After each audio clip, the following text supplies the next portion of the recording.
Merci. Eh bien, bonjour à chacun. Il y a certaines personnes que je ne connais peut-être pas, mais bon, je m'appelle Valdo d'Aiglon. Voilà, je suis un ancien de l'Église.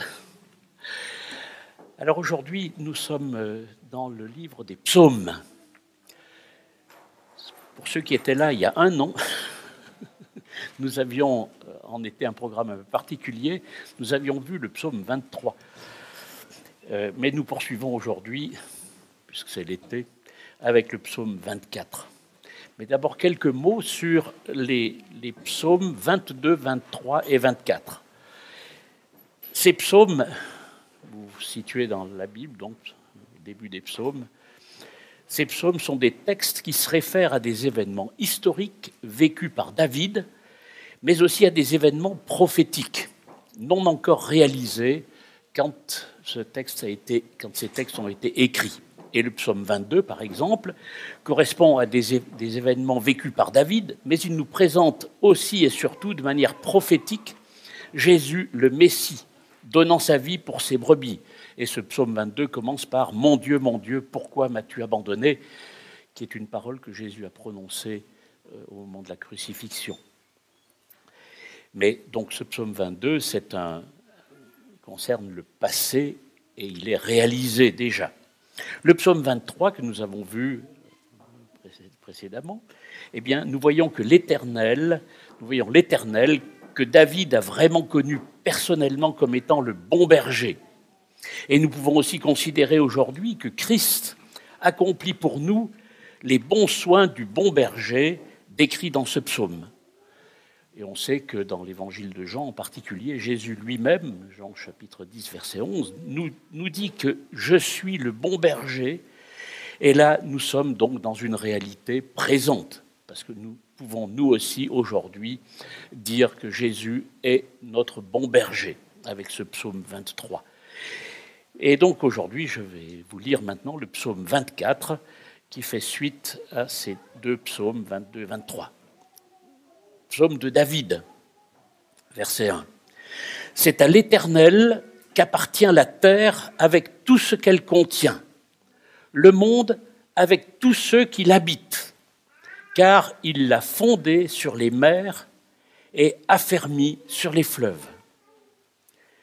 Qui pourra monter à la montagne de l'Éternel? Qui pourra se tenir dans son lieu saint?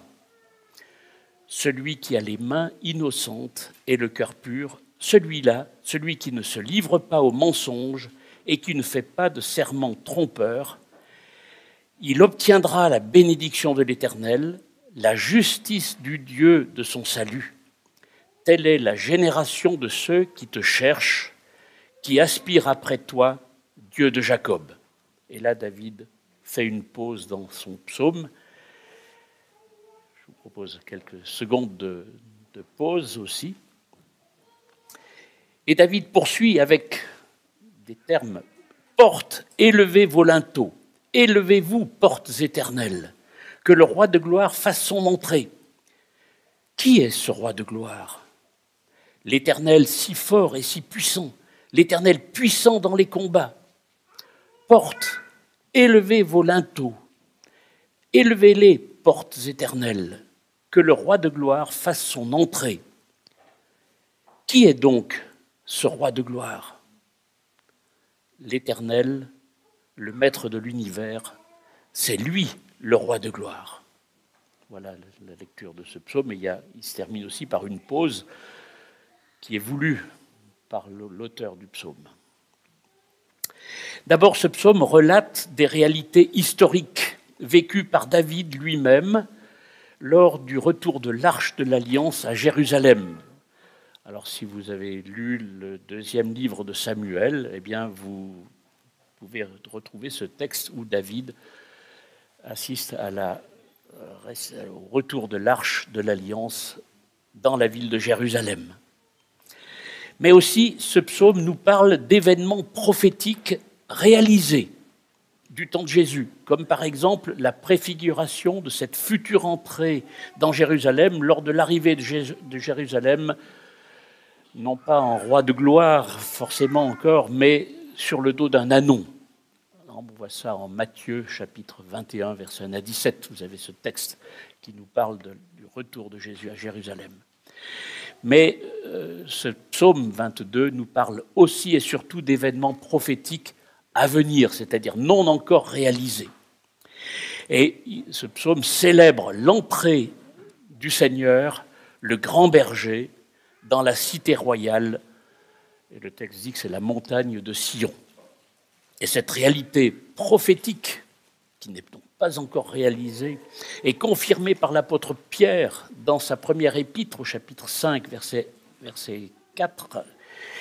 Et je vais lire à partir du verset 1 pour que vous ayez un peu le contexte. « Voici donc les recommandations, dit Pierre, que j'adresse à ceux qui sont anciens parmi vous, moi qui suis ancien comme eux, témoin des souffrances du Christ et participant de la gloire qui doit être révélée. » Et Pierre dit « Prenez soin du troupeau de Dieu qui est sous votre garde, en veillant sur lui, non par contrainte, mais de bon gré, selon Dieu.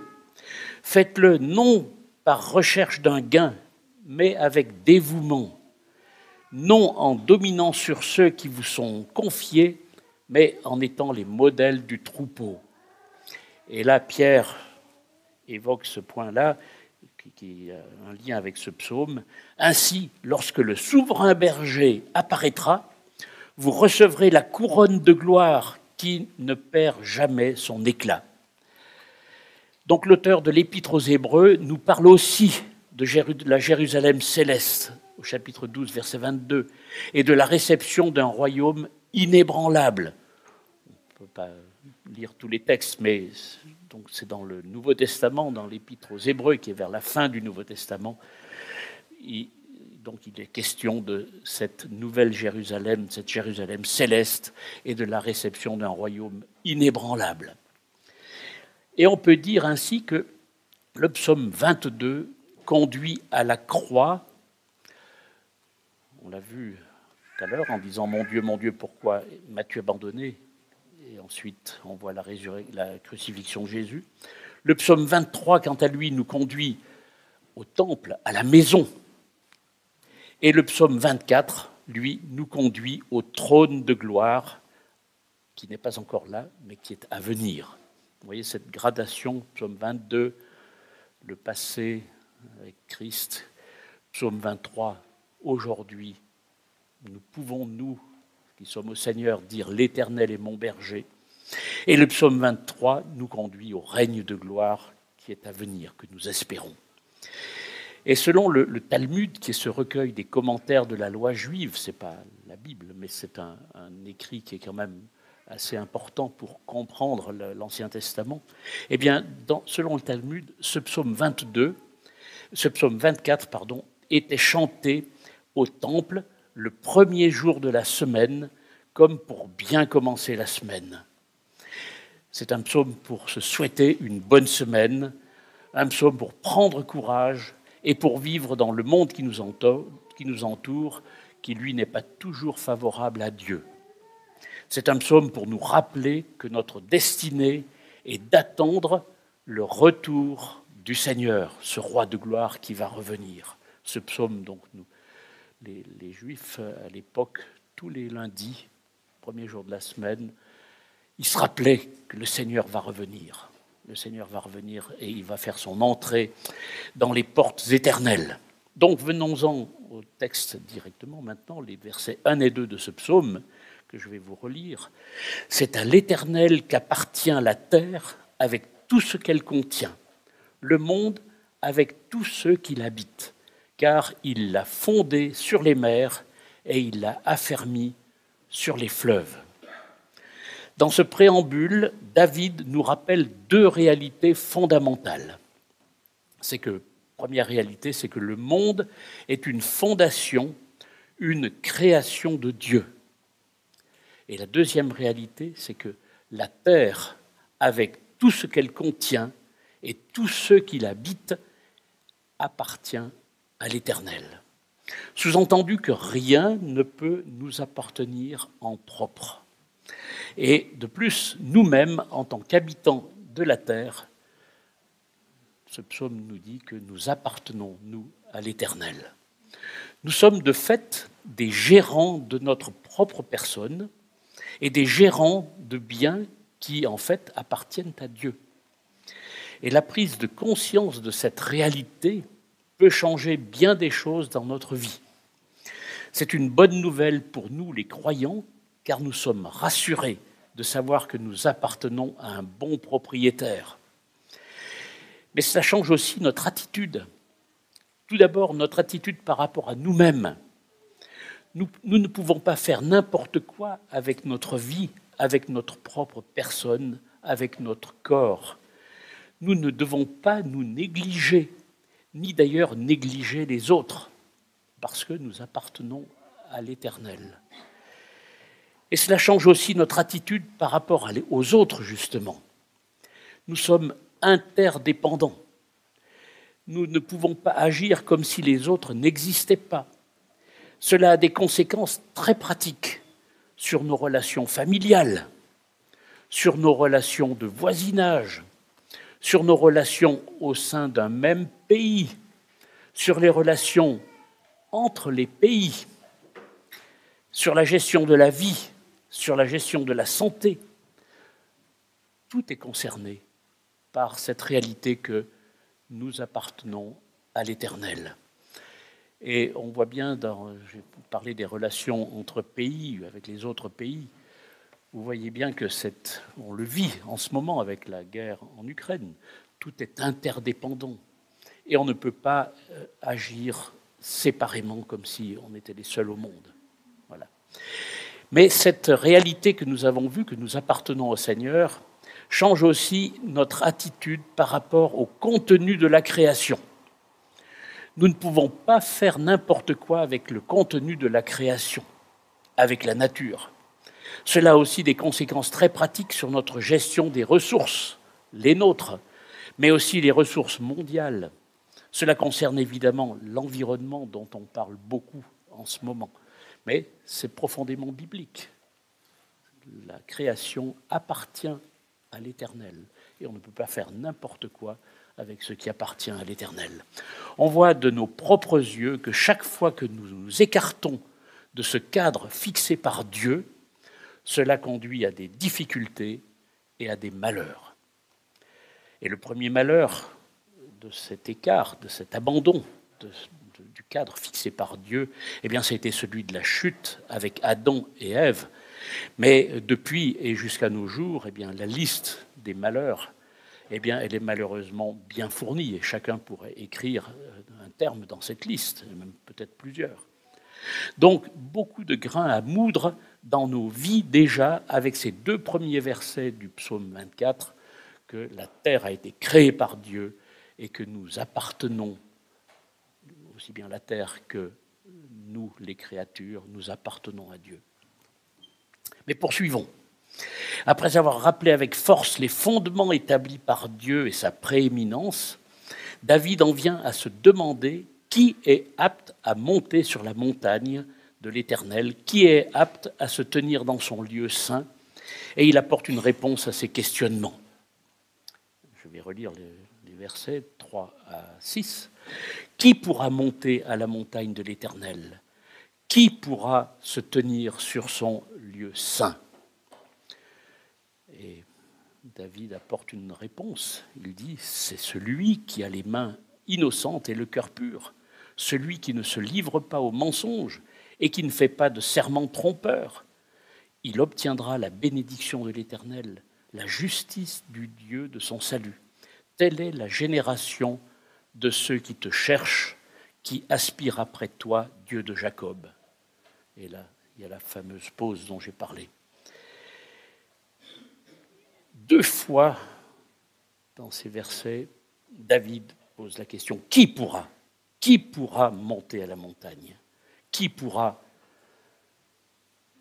être avec le Seigneur pour l'éternité? Face à la grandeur du Dieu créateur qu'il vient d'évoquer dans les premiers versets, ces deux « qui pourra » lancés par David témoignent de son humilité et de son désarroi, mais aussi de sa logique. En effet, humainement, personne ne peut par lui-même monter à la montagne de l'Éternel dans son lieu saint. personne ne peut se déclarer sauvé et disposé à rejoindre l'Éternel par lui-même. Et David, au verset 4, exprime les conditions pour cette rencontre avec l'Éternel. Elles sont très claires. Ces conditions reposent sur les exigences de la loi de Dieu, dans l'Exode, et c'est des exigences qui concernent les actes des mains innocentes, le texte nous dit, donc les actes, ce que font nos mains, des exigences concernant nos pensées. Il parle d'un cœur pur, un cœur pur. Ça peut toucher la convoitise, l'adultère, etc. Plein de choses qui sont dans les commandements, les 10 commandements. Et puis il y a aussi des exigences concernant les paroles. Hein. David dit pas de mensonge, pas de serment trompeur. Combien de fois on peut passer à côté de tout ça? Celui qui remplit ces conditions obtiendra la bénédiction de l'Éternel, c'est-à-dire le salut. Et David a bien compris quelles sont les conditions pour être sauvé, puisqu'il nous les a énumérées. Et ces conditions, eh bien, elles sont toujours les mêmes aujourd'hui. Mais nous savons que par nous-mêmes, nous ne pouvons pas satisfaire à ces conditions. Peut-être que votre main va être favorable, va faire de bonnes actions, mais en même temps, votre pensée va avoir de mauvaises pensées, justement, votre cœur va avoir de mauvaises pensées qui vont à l'encontre de ces bonnes actions que vous pouvez faire. Donc, de plus, nous savons par le Nouveau Testament que seul Christ est digne de cet honneur. Lui seul possède les vertus d'innocence, de pureté, de piété, de droiture qui sont requises, qui sont mentionnées par David. Lui seul peut remplir ces conditions. Et vous savez aussi que quand nous venons à Christ dans la repentance, en lui demandant de nous sauver, c'est lui qui porte notre condamnation et qui transfère sur nous le salut. C'est-à-dire que Dieu nous voit comme au travers de Jésus-Christ. Quand Dieu nous regarde, quand nous sommes convertis à Jésus-Christ, quand Dieu nous regarde, il voit Jésus et nous sommes derrière Jésus. C'est-à-dire qu'il nous voit saints, il nous voit rachetés. Et c'est Jésus qui répond pour nous à ces critères pour obtenir le salut. Il nous pardonne et il nous restaure. Et il nous encourage à suivre son exemple de vie et à conserver notre communion avec Dieu. Et si tu n'as pas encore accepté ce salut en Jésus-Christ, je ne vous connais pas tous, peut-être que certains n'ont pas encore fait ce pas de se placer sous le salut offert par Jésus-Christ, eh bien, ne tardez pas, venez à Christ. C'est lui qui vous donne cet accès finalement au royaume et au Dieu de gloire. Et puis, si nous avons déjà clairement accepté ce salut en Jésus-Christ, ce texte, comme l'ensemble du Nouveau Testament, il nous encourage aussi à ne pas garder et à ne pas entretenir un péché dans notre vie, un jardin secret. Cette zone-là, elle est à moi. Seigneur, toi, tu peux t'occuper de tout dans ma vie, mais ça, non, c'est mon petit jardin secret. Eh bien, cette démarche de sanctification eh bien, doit aller jusque dans ce jardin secret. Et nous devons confesser à Dieu eh bien, ces péchés que nous voulons garder entre nous, pour nous.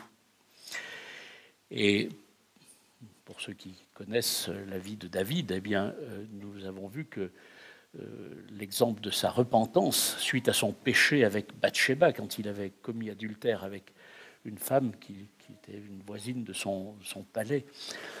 Non seulement il avait commis l'adultère, mais il avait aussi commis un crime. Il avait fait assassiner son mari pour pouvoir prendre sa femme. Et on a vu que suite à ça, Dieu lui a parlé par l'intermédiaire du prophète Nathan, en 2 Samuel 12. On voit ce cheminement où David, finalement, a dû reconnaître son péché et le confesser. Et on a un magnifique psaume de repentance de David dans le recueil des psaumes. Eh bien, nous sommes invités, alors nous n'avons pas tous été des criminels, peut-être pas tous des adultères, mais si on gratte dans notre vie, nous pouvons trouver des péchés que nous gardons par nous-mêmes. Eh bien, Dieu nous invite, au travers de ce psaume, à mettre de l'ordre dans notre vie. Et alors, troisième partie de ce psaume, après avoir rappelé que Dieu a créé la terre, après avoir précisé quels sont les critères pour rejoindre l'Éternel dans son lieu saint, David glorifie à nouveau l'Éternel, le maître de l'univers, en le désignant comme roi de gloire. C'est David qui appelle, lui qui était roi, il fait appel au roi de gloire. Il sait que ce n'est pas lui. Nous savons que c'est Jésus. Lui, prophétiquement, il savait que ce serait le Messie, mais aujourd'hui, nous en sommes sûrs, c'est le Messie. Et voilà ce que dit David. « Portes, élevez vos linteaux. Élevez-vous, portes éternelles, que le roi de gloire fasse son entrée. » Et il pose la question, qui est ce roi de gloire? Et il répond, l'Éternel, c'est l'Éternel si fort et si puissant. C'est l'Éternel puissant dans ses combats, dans les combats. Et puis il continue au verset 9, il revient sur les mots « portes, élevez vos linteaux, élevez les portes éternelles, que le roi de gloire fasse son entrée. » Et il repose la question, qui donc est ce roi de gloire? Et là il répond, c'est l'Éternel, le maître de l'univers, c'est lui le roi de gloire. Et ces 4 versets évoquent 2 fois l'entrée du roi de gloire. La première évocation, versets 7 et 8, souligne que l'Éternel est si fort et si puissant dans les combats.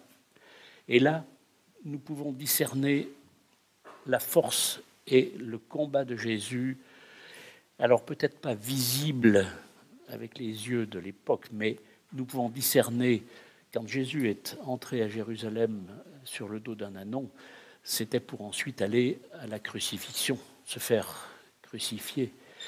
Et cette crucifixion, eh bien, a été un combat solitaire entre Jésus contre Satan, mais un combat solitaire, douloureux, mais ô combien salutaire pour nous, car c'est ce combat qui nous communique finalement la vie. Et l'Épître aux Hébreux, chapitre 9, versets 11 et 12, nous confirme que or, Christ est venu en tant que grand prêtre pour nous procurer les biens qu'il nous a désormais acquis. Il a traversé un tabernacle plus grand et plus parfait que le sanctuaire terrestre, un tabernacle qui n'a pas été fabriqué par des mains d'hommes, c'est-à-dire qui n'appartiennent pas à ce monde créé. Il a pénétré une fois pour toutes dans le sanctuaire. Il a offert non le sang des boucs ou des veaux, mais il a offert son propre sang. Et il nous a ainsi acquis un salut éternel. L'Épître aux Hébreux confirme ce texte, ce psaume 24. Et il est évident que d'après les récits des évangiles, que ce sacrifice que Jésus a offert a été intense et douloureux, et même inimaginable pour nous humains. Mais Jésus a mené ce combat contre Satan à la croix jusqu'au bout. Et c'est ce qui justifie le propos de David qui dit au sujet de ce roi de gloire qu'il est si fort et si puissant, puissant dans les combats, on pourrait dire puissant dans le combat contre Satan, et y compris donc ce combat à la croix. Mais David n'en reste pas à ce combat de la croix. David, au verset 9 et 10, la deuxième partie de cette dernière partie qu'on a vue, eh bien, il parle à nouveau d'une entrée de Jésus dans Jérusalem. Et là, David ne parle pas d'un roi puissant dans les combats, même les combats solitaires, mais il parle de l'Éternel qui est le maître de l'univers. Et la Bible du Semeur, par exemple, traduit l'Éternel maître de l'univers comme l'Éternel Seigneur des armées célestes. C'est-à-dire que dans le premier combat, Jésus était seul contre Satan. Lorsqu'il revient, deuxième entrée de Jérusalem dont parle David, eh bien Jésus n'est pas tout seul, il a une armée céleste avec lui. Et là, nous sommes tous concernés. Nous sommes concernés, et l'apôtre Paul nous le confirme, parce que nous rentrerons avec Jésus, nous accompagnerons ce roi de gloire, nous les chrétiens.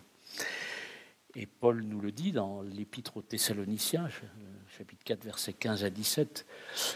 Voilà ce que nous déclarons d'après la parole du Seigneur. Nous les vivants, restés pour le retour du Seigneur, nous ne devancerons pas ceux qui sont morts. En effet, le Seigneur lui-même a un signal donné à la voix d'un archange et au son de la trompette de Dieu, descendra du ciel et ceux qui sont morts en Christ ressusciteront d'abord. Ensuite, nous qui serons encore en vie, nous serons tous ensemble enlevés avec eux sur des nuées à la rencontre du Seigneur dans les airs, et ainsi nous serons toujours avec le Seigneur. Et Paul dit, encouragez-vous donc les uns avec les autres par ces paroles. Et il dit encore dans la deuxième épître aux Thessaloniciens, chapitre 1, verset 10, « Ils auront pour peine une ruine éternelle, loin de la présence du Seigneur, sous-entendu ceux qui ne sont pas à Christ. Et de la gloire, je reprends, ils auront pour peine une ruine éternelle, loin de la présence du Seigneur et de la gloire de sa force, lorsqu'il viendra, ce jour-là, pour être célébré parmi ses saints et admiré parmi tous ceux qui auront cru. Or, vous avez cru à notre témoignage. » Donc nous sommes encouragés par ces textes convergents de l'Ancien Testament, ce psaume 24, et du Nouveau Testament. Je n'ai lu que quelques faibles extraits de tous les textes qui parlent de ce retour de Christ dans le Nouveau Testament. Donc nous sommes encouragés par ces textes qui nous encouragent, qui nous annoncent et nous rappellent l'entrée du Roi de gloire dans son règne éternel avec ses rachetés que nous sommes si nous sommes à Christ. Et David insiste au verset 7 et 9 pour que les frontons des portes éternelles, alors là les frontons sont un peu bas, mais vous imaginez sur certains bâtiments historiques, on voit des frontons. Mais là, David dit, élevez-les encore, parce que le roi de gloire est tellement puissant, tellement grand, qu'il ne passerait pas. Donc il faut élever les frontons. Donc David souligne l'importance et la grandeur de cette étape du retour de Jésus-Christ à la fin des temps. Et comme je l'ai rappelé dans l'introduction, il est important de nous souvenir nous-mêmes très régulièrement de la réalité de ce retour de Jésus-Christ que nous attendons et que les événements de la vie courante nous font si souvent mettre au second plan. Et la question que je vous pose et je me pose ce matin est celle-ci. Est-ce que notre foi anticipe avec joie et reconnaissance ce glorieux moment à venir de son apparition? Nous sommes tellement pris par nos affaires quotidiennes, aussi importantes soient-elles, peut-être la maladie, peut-être des soucis divers financiers et autres, que nous pouvons très facilement oublier et mettre au second plan la perspective glorieuse du retour de Jésus-Christ qui doit, au contraire, illuminer notre horizon. Voilà, cet encouragement que je veux vous laisser. Alors, peut-être qu'on ne va pas lire chaque lundi, je ne vais pas vous demander de lire chaque lundi ce psaume 24, mais souvenons-nous très régulièrement que Christ revient. Christ revient. Peut-être que vous êtes dans la panade, peut-être que vous avez une grosse difficulté, mais Christ revient. Et ça, c'est vraiment la bonne nouvelle que je veux vous laisser ce matin. Donc, je vous invite à la prière. Seigneur, nous voulons vraiment te dire toute notre adoration face à ta grandeur, à ta puissance, à ta souveraineté. Toute notre adoration, parce que en plus, tu as tout prévu pour nous réserver une place auprès de toi, dans ton trône éternel, dans ton royaume éternel. Et Seigneur, nous voulons nous souvenir, durant tout cet été, durant toute cette journée, toute la semaine, que tu reviens bientôt même. Et Seigneur, nous aspirons à ce retour. Et nous voulons vraiment centrer nos regards sur toi et sur ce retour, et non pas sur nos propres difficultés, nos propres limitations. Seigneur, on te remet toute l'Église durant cette période de vacances. Que tu bénisses chacun richement et sois glorifié dans nos vies. Au nom de Jésus. Amen.